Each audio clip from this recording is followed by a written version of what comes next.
Yosef again. I'm Hi, very hi, glad to Eugenia.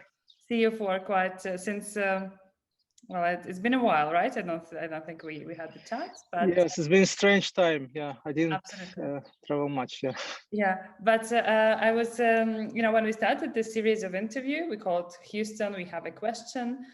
We drafted a list of 6 people we'd like to invite first, and you were straight away in the list because, well, first of your expertise, and second, because I really wanted to talk first to people who were supporting on new Dotphoton as a company in the very, very beginning. And well, I think we met you before we even incorporated the company. The second, like one of the things you mentioned then about AI and imagery actually changed the way we start to think about our products and so on. So that was very, very important, a very, very important meeting for us. So welcome to this series of interview, and thanks a lot again for finding time. And my first question. Well, I know you are up to new projects right now, and I would like to talk about it later because, well, from what I know, it sounds very exciting.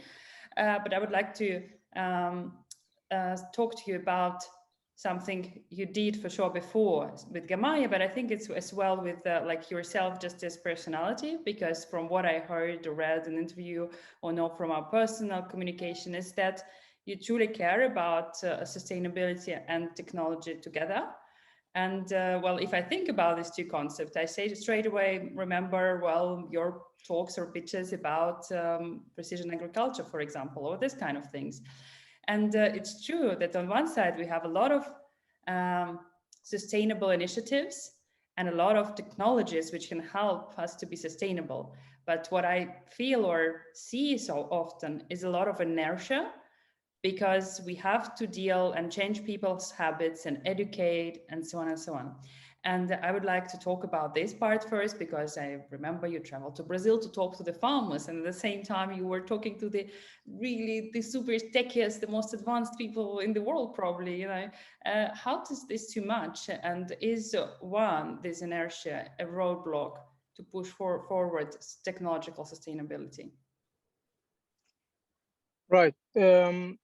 So first, I think that these are 2 very different categories. So I wouldn't compare them directly one against the other.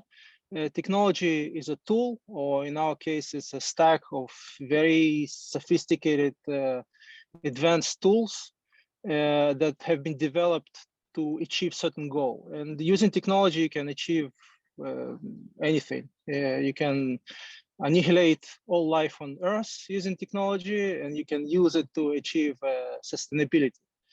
Now, sustainability is a kind of, I would call it, dynamic state. It's where you do something, you live your life, you build things, but at the same time, you don't undermine the environment, and you don't destroy your chances and the chances of your children to survive and continue to live their life. Now, you can definitely use technology to improve sustainability. For a very long time, we were focused as a society on growth, and we use technology to achieve growth. Some say uncontrollable growth, while pretty much ignoring sustainability.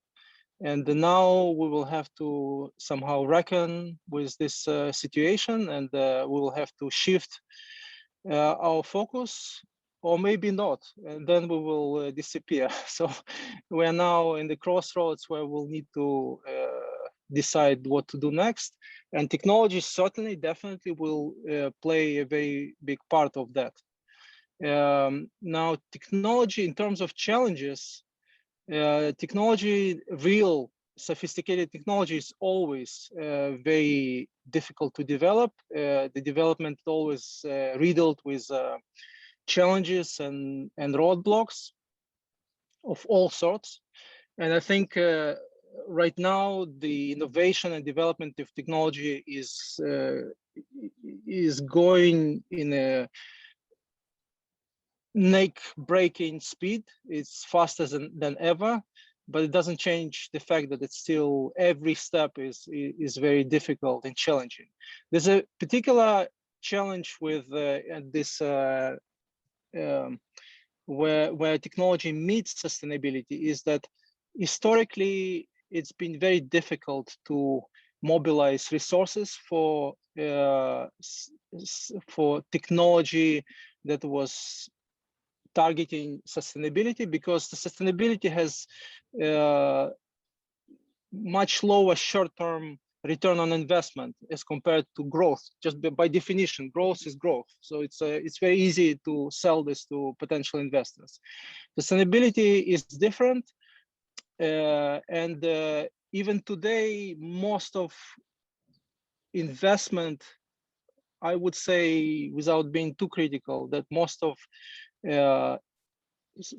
investors that invest in sustainability mostly see it as a gimmick, I would say, or it has to be sustainability, but still has a huge return on investment, which doesn't work well very often. So it still remains a challenge, although obviously there is considerable improvement in this.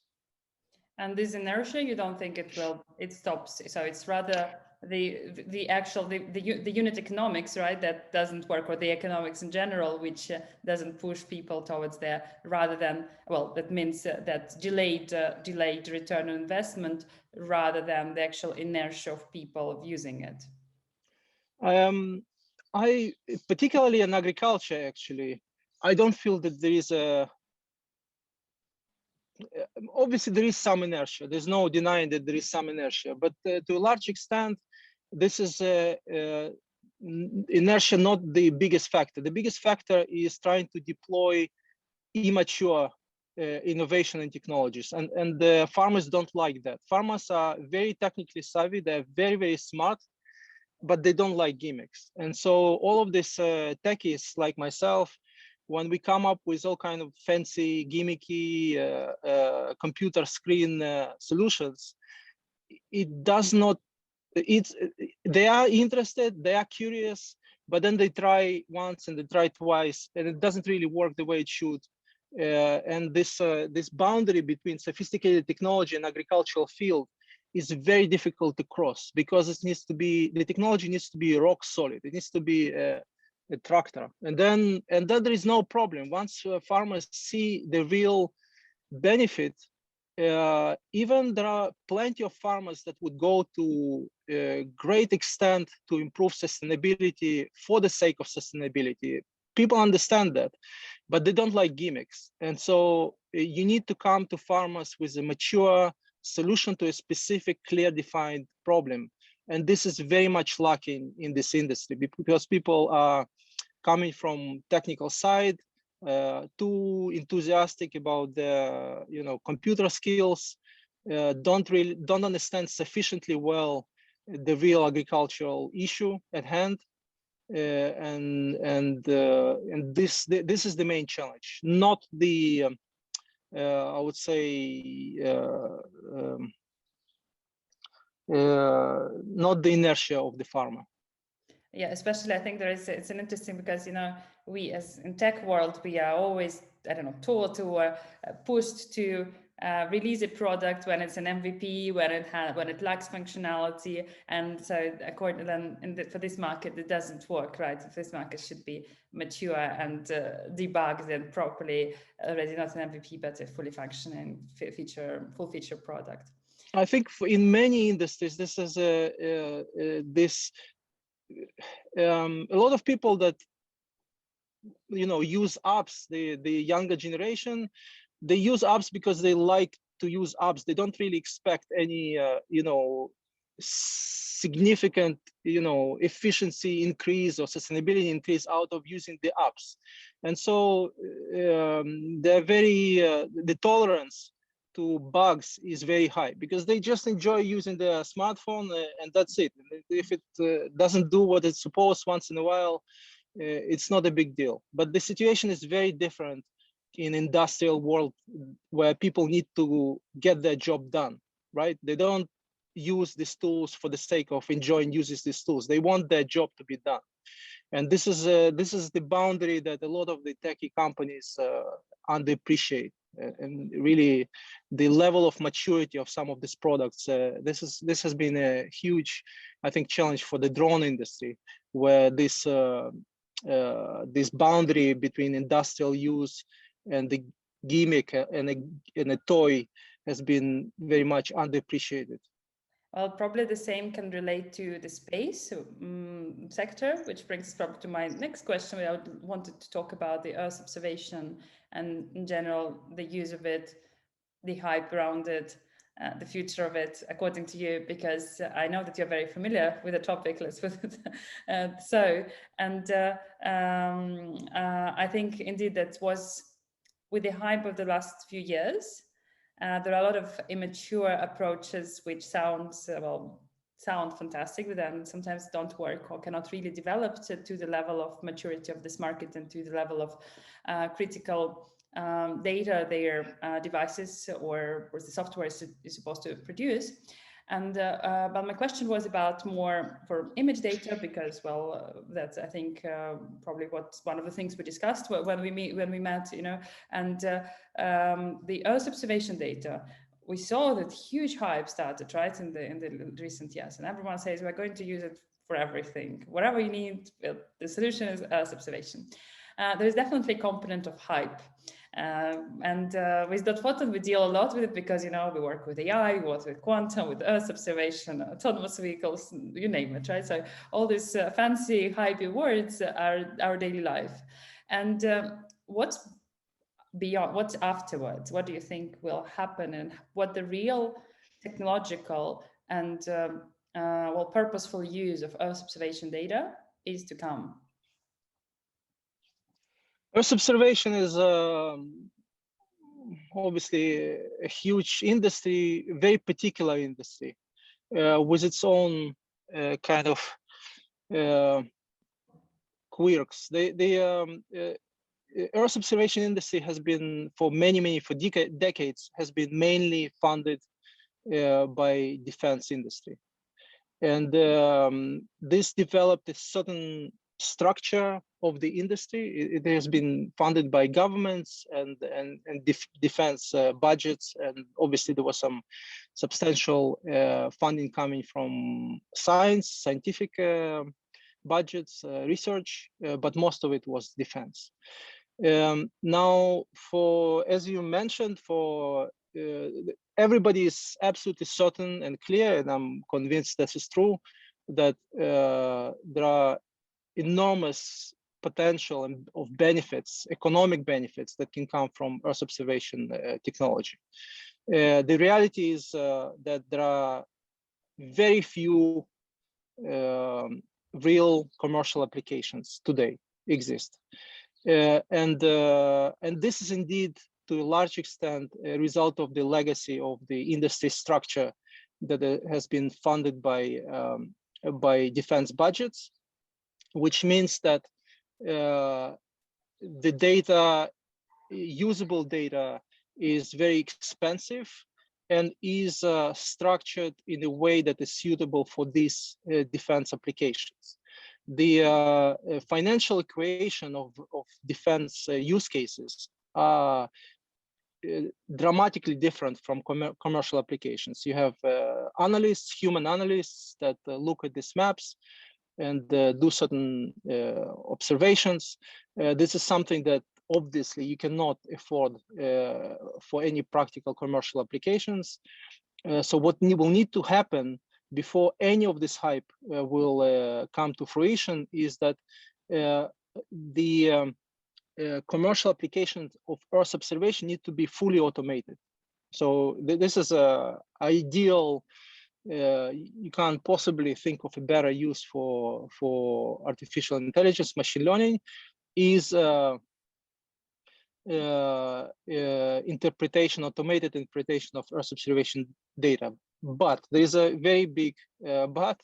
The data that is supplied by the Earth observation industry today is non-suitable for automated interpretation by machine learning algorithms. It's fragmented, it's incoherent, there are all the atmospheric effects. There are several dozens of different satellite systems. All they supply enormous amount of some sort of digital numbers, but computers don't understand this, and so there is a tremendous gap in terms of a consolidation of this data and turning into some kind of data that is comprehensible for automated processing pipelines targeting certain commercial applications. But just because while we're here, sorry to interrupt you, but could you please speak about the quality of the data? Because you know very well Bruno, with my colleague and my co-founder, and he is very deeply in the topic, and he always says that the quality of an algorithm is equally important to the quality of the data. And people focus a lot on the quality of algorithms, but on the quality of the data which they're going to apply these algorithms for. Is it relatable to your observation too? It's absolutely applicable to Earth observation data, and it's definitely applicable to all machine learning data and Earth observation in particular. And it's since you are a photographer, you maybe this metaphor will resonate with you. What is important, the photographer or the camera or the optics or the scene or the lighting? There are all of these components that need to come together to recreate the magic of photography, right? And what is more important now? To really create a magical moment, this magical photography, you need to have like all of these components, obviously starting with photographer himself. You need to have them top notch, right? Or every single component need to be level magic, right? And then you'll come up with a magical result. And to significant extent, this is the same with machine learning. You need to have all of these components in place. And if we are really stretching this metaphor a little bit, I would compare the let's say the algorithm, the network architecture to the camera, right? You may want to have a bigger, fancier camera, but there's certain limit of return, diminishing returns. There are out there already very smart algorithms and machine learning networks that can do amazing work. Now you need to have data, which I could compare it to optics, right? You need to, if you have an amazing camera but poor optics, there is a little bit I think strength to this metaphor, because if you have optics that distorts, right, your scene, then there is nothing your camera can do to solve this. And this is somewhat similar in machine learning. I think it's even worse. But most important, I would say, is the data scientist. Is the data scientist always comes first. I feel that machine learning is a little bit of an art over science, because it's the data scientist that needs to know and have the intuition of how to clean and consolidate the data, and how to choose the right network, and how to put all these components together, and how to test, and how to choose the objective function. So always the data scientist come first, but obviously he needs to make sure that the data is coherent and suitable for the target application. And this is just to finish this, bring it back to what we discussed, is this is definitely not the case today with Earth observation, because the data that you get from all of these different satellites is not properly calibrated, has all kind of artifacts and distortions. and there's not sufficient work that has been done to consolidate this data and make it suitable for automated machine learning applications. If you would like, well, an ideal world, you know, we both work in this direction, right? Trying to change this situation right now. And if you would define what would be the main definitions for the perfect data for Earth observation data, like, for example, it should have perfect interoperability, so we can have data coming from different satellites and still use it without additional preparation just to harmonize and homogenize it, you know, somehow. Or should it be fast, or should it be smaller, should it be better, should it be less artifacts? What would be the main, like, let's say 3 main characteristics that will drastically change the situation? If you allow me, I would use another metaphor. There's a very big, I don't know, now it's a little bit, I hope it's more clear, but there has been a debate whether algorithms such as super resolution add information to the data, right? Yeah. You have an algorithm, you have a input data, and then some magic happens. And how is it possible that at the output there is more data, more information content than in the input? This has been a big dilemma.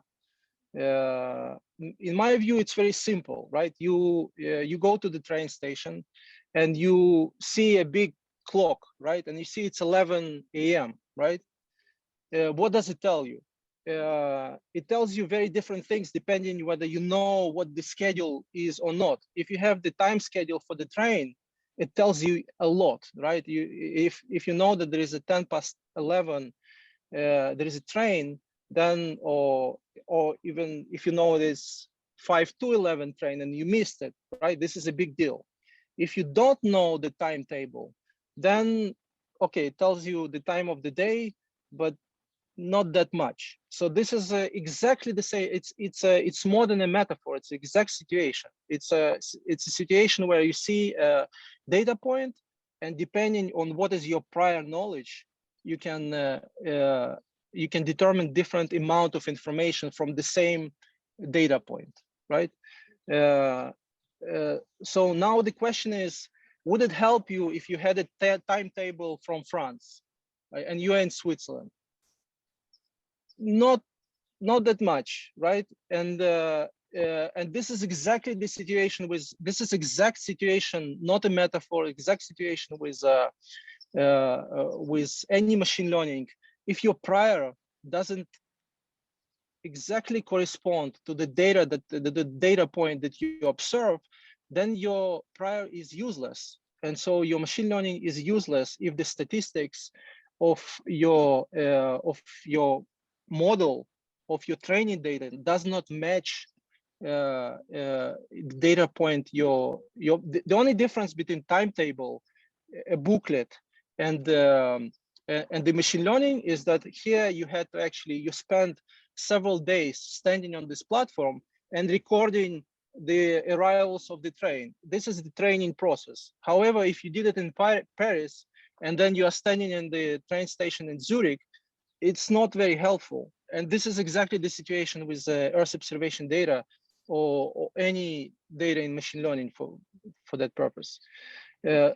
So having the statistical distribution exactly corresponding to the data that you about to observe is absolute key to the performance of any machine learning algorithm.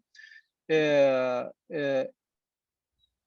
the amount of, and you can absolutely add information. You can make magic with this machine learning algorithms if indeed your training data is perfectly matching your observed scenario. Now, there is another, in particular in Earth observation, there is another challenge, is that if you have a timetable from Zurich, but it's from last year, right? Then maybe it can help because you know that in the morning the trains arrive once an hour and it's somewhat similar, and you can derive some information. But it's still nowhere as good as having up-to-date timetable. And this is exactly the situation with Earth observation, that if you trained in this region, but it was on the data that was collected several years ago, it's exactly the same. So it's not exact answer to your question, but I think this is one thing that is absolutely key. Your training data has to be perfectly matched to your observed data, which sometimes is enormous challenge to do, particularly in nurse observation, because you, in most cases, if you have data for what you observe, you don't need to observe it. It's there's a real challenge there to find the training data that would perfectly fit your observed data. But if you have this, you can do real magic. Yeah, no, it does answer my question. So, that's the main, well, what should move it and what would be the main feature of it. So that does. I think with your current work, with what I saw on LinkedIn, even what you shared, right, this cloud elimination algorithms and so on and so on, you're trying to address some of the challenges. So first I would like, because, well, I'm aware more or less of what you're focusing on right now, but could you tell more about the new project or the new company? I don't know how to define it correctly, and what's the purpose of it, and what's your interest in there? While working in the precision ag industry and trying to develop some of these commercial applications, I came to realization that there is this enormous gap between the data that is available and the data that would be necessary to solve some of these challenges. And I decided to focus on bridging this gap. So I'm working on developing a stack of technologies. It's not just one tool that would consolidate data and would calibrate the data and make it suitable for machine learning applications. And this is something that, to the best of my knowledge, been overlooked by both. Obviously, there is a lot of work that has been done, particularly, and is been done, particularly by academia, but very little of it has been properly transferred to the industry, and there's a open gap there. It's even if you look at all of these maps, right, of all the industry players, there is not even such a category. There's a company that collect data, there are companies that organize data. So there's all of these marketplaces where all of this data is indexed and organized, and there are companies that try to develop commercial applications, and in most cases don't succeed very much. But there is no category of people that try to actually calibrate and consolidate this data.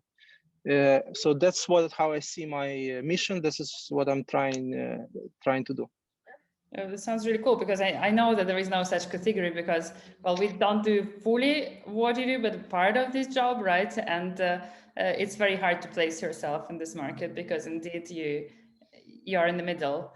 But I do believe that's an absolutely essential that someone takes care of it, because otherwise the true potential is not used of the data and of the marketplaces of analysis of the use cases of all kinds of applications. It is not, well, people like to say unlocked, but indeed the true potential is not shown, or it's not used, and for the benefit, right, so that it can bring. But actually, sorry, if you allow me, I want to loop it back to the beginning of the discussion. Yeah. Is that here we are again, all the efforts that are being made right now in Earth observation is about growth. It's about the efficacy and the amount of data. And not nothing, I wouldn't exaggerate, but very little has been done in terms of sustainability and efficiency of this industry. There's the amount of capital that has been invested in launching new satellites, if compared to the amount of money that has been spent on developing commercial applications of this satellite imaging data, is, I don't know, maybe 10,000 to 1. I don't know the exact number, but it's several orders of magnitude, right? And the investors somehow are convinced that once you launch a piece of hardware into space, it will start streaming, money into their bank accounts directly, and this is not exactly the case. So I think it's just about time more focus should be spent on sustainability of Earth observation industry versus just the growth, just more satellites, more data, more digital numbers. It's just, there's too much and the balance is wrong. I couldn't really agree more, because normally people speak about the price of a satellite, for example, or how amazing, how many images it can transmit right down to Earth and so on. But we don't speak much about what happens afterwards. We don't speak much about how we can use sustainably in all the data which is being produced, how we store it, how much CO2 it produces, how much really the storage costs, because we work as well in biotech sector, and we made a survey, and majority of people think that a terabyte of data costs around $100 to store, which is, whilst the real price, if you calculate everything, it's 10 times bigger. So, and for Earth observation data, it's particularly important because we need to keep it all. We need to keep it in the highest quality, which again means that there will be big file size, will be slow, it will be expensive, it will be hard to transmit, and so on. It would be hard to reuse, it would be harder to analyze or slower to analyze. And this is a market where sometimes we do need to be fast, right? So there are a lot of these challenges which are not being addressed and overlooked or considered as a given, with things I heard a lot: storage is cheap. Well, it is not. For this market, it's not. And that kind of questions are not addressed because they're considered as done. It's solved, but it's solved for different markets, not for this one.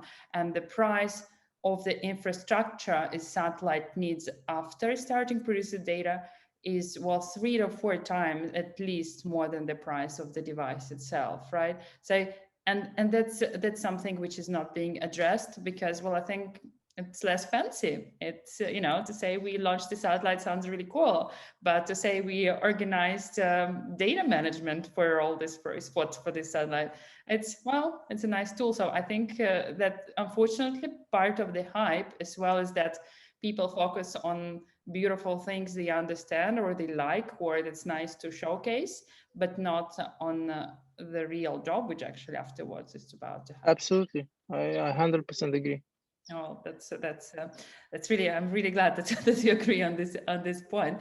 Listen, I have one question left, which is a bonus question we ask everyone, because we speak with people from different industries, and at the same time they're very actively exposed to the innovation, or they're working on innovative projects, usually they have a purpose in doing it, right? So it's not, again, just, I don't think we have a single person for this short series of interview who cares about innovation purely because they want some money to get back out of it, right? Not at all. Because they really want to change something in the society where we are today for the better. And that's why it means that they think about the future, and they think about how this society is going to change and how we as humans are going to change in our behaviors or in the use of technologies, for example. If you had to pick one word, or I don't know, sometimes 2 words, to define the next 5 to 10 years, what do you think will be a priority? The growth was the priority before, right? Now we have to stop because it starts to hurt us, right? So what's next? What for you? So it's very personal opinion I'm asking for. Well, I don't take on myself to say what will define the next 10 years. I can only say what I wish would be the major theme, and that would be reckoning, some form of reckoning, some form of equalization, because as you mentioned, we made great strides in terms of growth, and the innovation has been, developing in leaps and bounds, and it has been amazing. But we now need to somehow think about the implications of this growth and make sure that we can enjoy the fruits of this growth for some time, us and perhaps even generations to come. So definitely, I wish that we would enter some kind of phase of equalization and reckoning, where we'll refocus more. And Earth observation is a great example of this. We just need to start thinking a little bit deeper about the ecosystem and the needs of this industry, just beyond the shiny gimmick. Just dig people who are responsible for funding these things and investing in this. I would really hope that they would start giving it just a touch more thought beyond just the shiny new gimmicks, and they will need to start thinking how to make this industry sustainable, so it can also generate some tools for the society to become sustainable as a whole. And again, as I said, I have absolutely no doubt that Earth observation technology holds enormous potential, particularly to play a role in terms of sustainability, because it can dramatically improve our ability to understand our environment and to react and to be a little bit collectively intelligent about our interaction with our wonderful environment. And so Earth observation can play a very important part, but we'll need to be a little bit wiser about how we support and build this industry forward.